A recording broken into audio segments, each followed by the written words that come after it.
Hello, and welcome to Fusion Writing, where building character meets creating structure.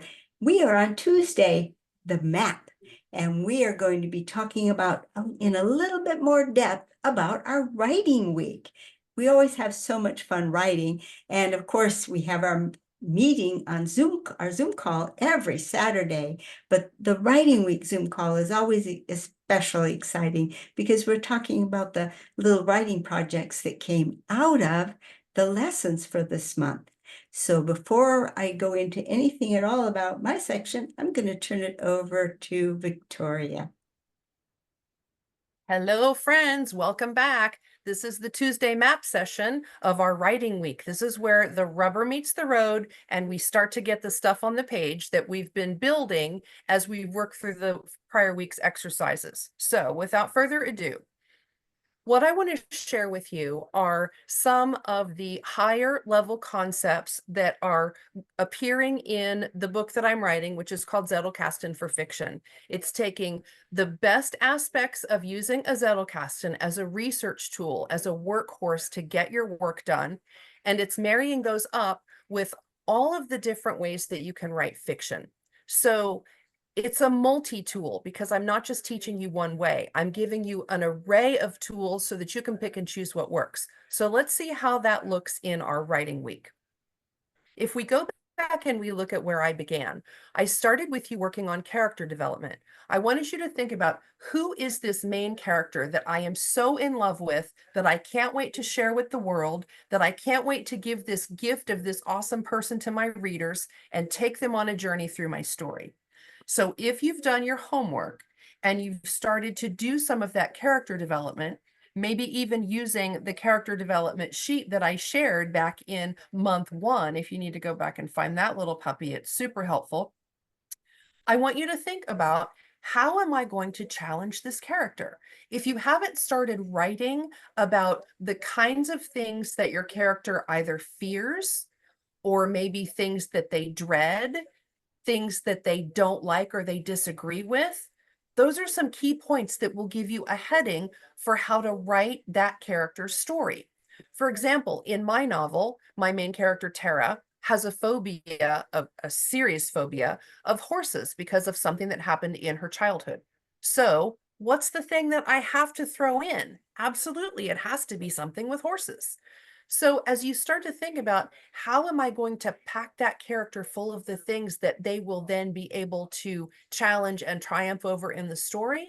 That's where you're going to start writing your scenes. So that brings us to the next thing that I shared with you, which was writing scenes and sequels. And you might remember I was in the truck on the way to the Boundary Waters last time we talked about this. But the idea is, especially if you're stuck, give yourself a little bit of a challenge as a starting point. So let's say I know that I want this character to have a phobia of horses. Well, how do I know that as the author? Let's just say you know that because maybe you're fascinated with horses yourself. See how that works? You're not just choosing things because you think they might be interesting in the story, or I saw this in a book and it worked really well. No, you're choosing things that you love. Number one, those things are more fun to research because you love reading about things that you love anyway. Number two, you're way more likely to deep dive into that research if it's something that you love. So if you love horses, then by golly, put them in your story. Because the cool thing is, and you know this is true as a reader, you can really tell when an author loves the subject that they're writing about. How do you think Louis L'Amour became such a mega hit? He absolutely loved his subject matter and he dove into it and he wrote with great zest about all things cowboy. Well, that's what you need to do. You need to put on your "what do I love the most" hat and start packing those things into your story by either making them aspects of your characters or making them part of your setting or even your plot. So in terms of scene and sequel, give your character some kind of a challenge, something they're afraid of. As I said, something that's going to be one of those obstacles that they have to get through. And then the natural order of things is you're going to write the sequel. As soon as you figure out what that scene is, where maybe she's thrown off of a horse as a child and has a terrible injury and she's terrified of horses, what's the sequel going to have to be? It's got to be she has to face that fear in order to grow as a character. So start thinking about how can you challenge your own characters in that way and harness the power of scenes and sequels. Now, how do you feather in your Zettelkasten as you're starting to do this drafting and writing? Well, Kathleen's work is a perfect example of that. You're going to start looking at those cards as you've built them out, and you're going to start examining what traits can I use here? Remember when we talked about the villain versus the hero and how the villain often has some aspect of their character that the hero can play off of, and vice versa. Maybe that villain gets too overconfident, and that's exactly how the hero finally gets the best of him. Those are things that you discover when you're working in the character traits, but you have to be drafting those things out. If my villain is way overconfident, maybe his life looks like this and he's making these choices. The natural sequel to that is, now how is my hero going to best him because of this? So see how you're using both the character traits and you're also using the possibilities of scenes and sequels to draft out what does that whole story look like from beginning to end. If you happen to be an extreme plotter, maybe you're going to use the 8 plot points. And in this writing week, you're going to say, you know what? I think in the midpoint of my story, my main character is going to face that fear and have some kind of an internal change. And that's going to set them on their journey towards the end of the story.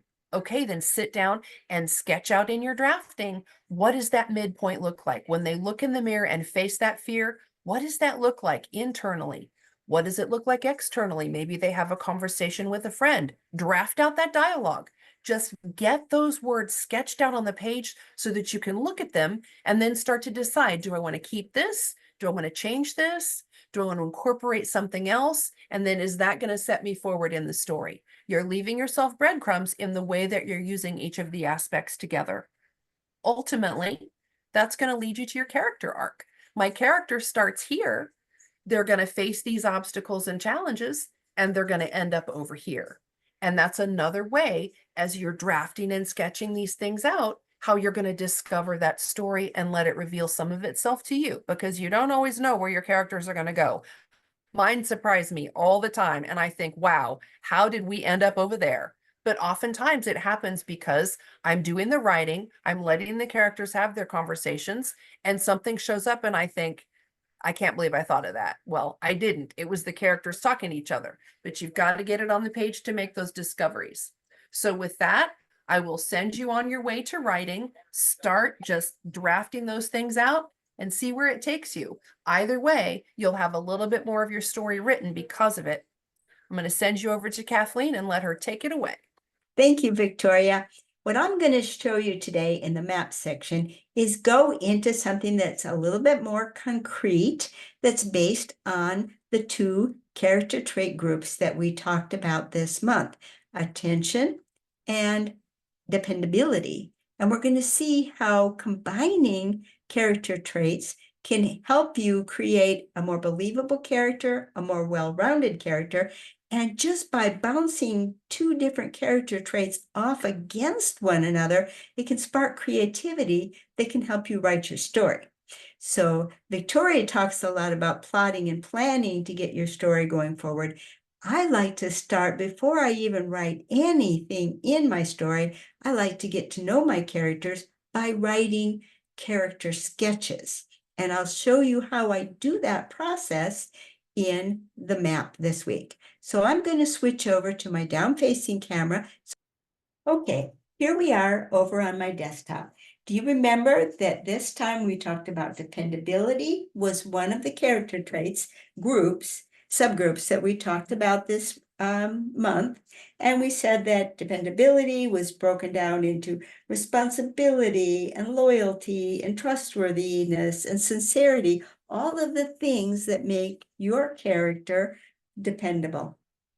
Well, I'm going to be writing about one of the major characters in my story, Edwina, who is the mother of my youthful hero. My hero in the story is an 11-year-old boy, and his mother is Edwina.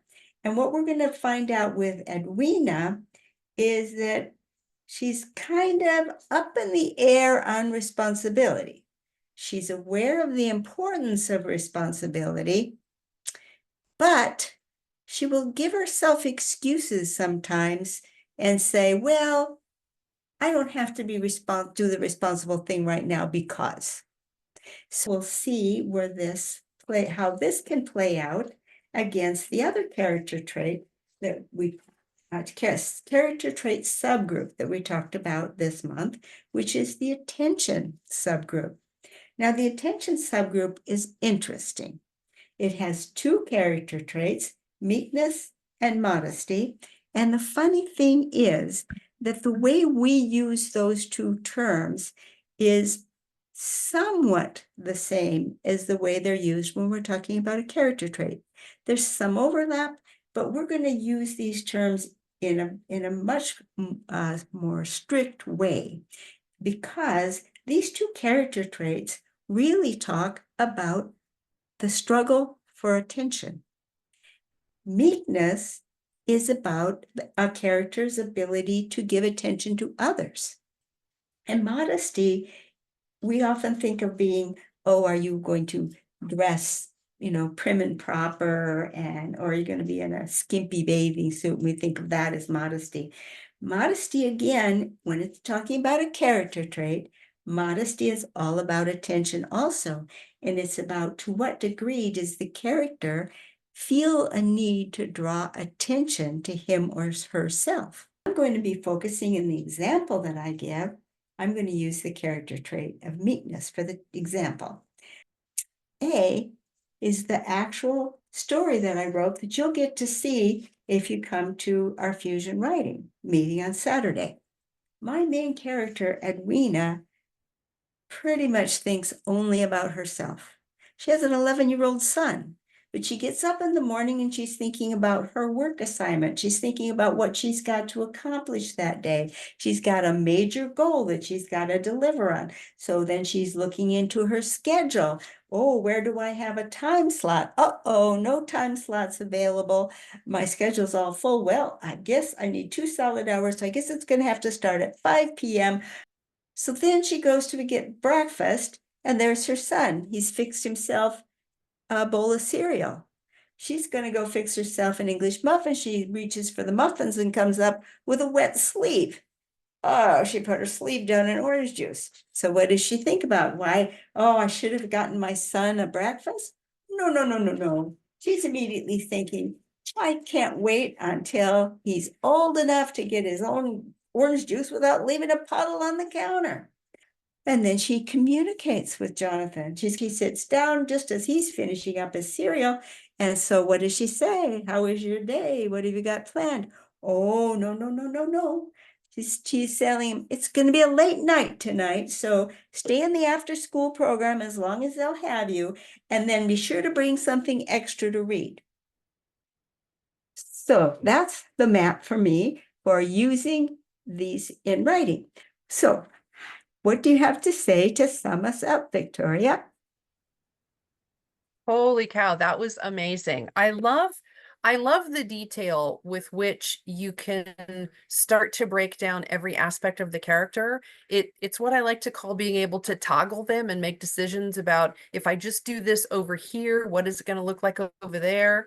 And the perfect example is how your mother character is so concerned about herself, she doesn't even think about, the orange juice on my sleeve is much worse than the fact that I'm not making breakfast for my child and spending that time together. It's just fantastic.